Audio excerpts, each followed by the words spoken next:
सुनहरी धूप शेर को नहलाती है। शेर नदी के किनारे पर बैठा है। शांतिपूर्ण शक्ति और गर्मी का चित्र। भालू बंदर नीचे झूलता है। उसकी आंखों में शरारती चमक होती है, जैसे वह चिल्लाता है, चलो शेर, चलो खेलते हैं। शेरू की आंखें आश्चर्य से चौड़ी हो जाती हैं, फिर एक बड़ी मुस्कान में नरम पड़ जाती हैं। एक कोमल सिर हिलाना उनके आनंदमय समझौते को सील कर देता है।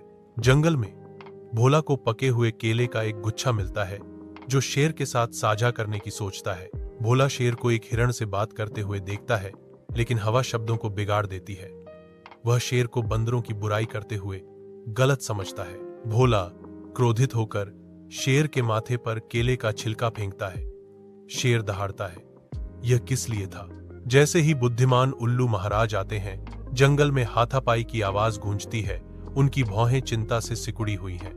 बुद्धिमान उल्लू महाराज हस्तक्षेप करते हैं। उनकी आवाज पेड़ों में गूंजती है, बस करो, इस बेवकूफी भरी लड़ाई का क्या मतलब है?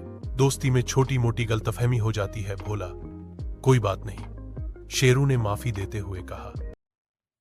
मोटी मिठाई बनाने वाला रामू घने जंगल के पास जाता है।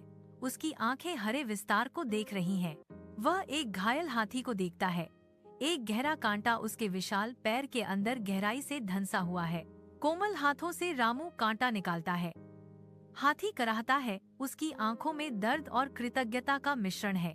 एक हाथी रामू की मिठाई की दुकान की ओर जाता है, उसकी सूंड में केले पकड़े हुए।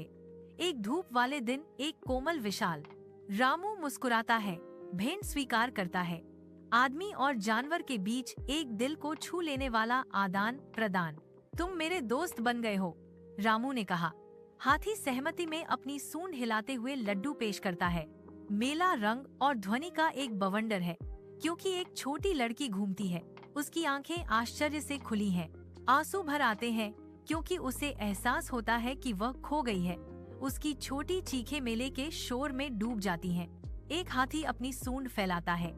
भीड़ के माध्यम से उसे उसके बेताब माता पिता तक धीरे से ले जाता है। यह दोस्ती एक उदाहरण है